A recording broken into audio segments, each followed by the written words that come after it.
Okay, coffee and sawdust briquettes. You guys seem to really love these things. Let me answer all your questions. Okay, the very first question I get asked is how well do these things burn? Well, I have a full video on this on my YouTube channel. They burn really well indeed. You can see them in my stove. You get about an hour, hour and a half out of them, depending on how hot you run your stove. Now, second question I get asked, why coffee? Well, coffee burns longer, it burns hotter, and it's also a fine powder, so it helps the briquette bind. It acts as a binding agent, essentially. Now, I did not invent this. You can buy coffee and sawdust briquettes commercially. So, yeah, I didn't invent it.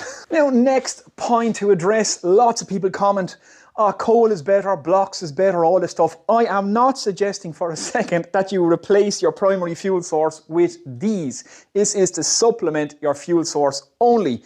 And if you haven't noticed, I do woodworking, which means I produce bin loads of sawdust. This is just a way to use up a waste product from a coffee shop and from my workshop. I am not suggesting for a second you make these as your primary fuel source.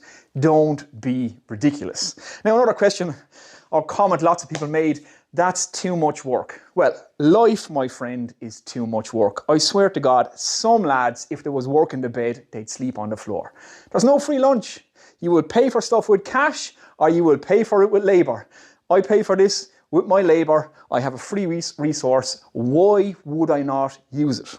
Okay, answer a couple of more questions. This thing is working quite well, isn't it? Now, binding agent. No, I do not use any binding agent. I just use brute force and ignorant with that compound lever press that you've seen me use. And they bind pretty well. Once they dry out, they are relatively hard. Now, they will crumble over time, but they hold together well enough for the fireplace and they burn quite nicely indeed. So, no binding agent. Now, when it comes to drying them out, this is the time of year to make these things. Spring and summertime, use up all your waste sawdust, make them then.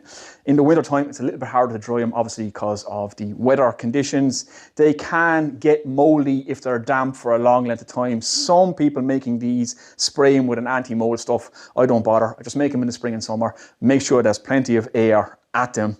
And once they get bone dry like this, you have no mold issues to worry about.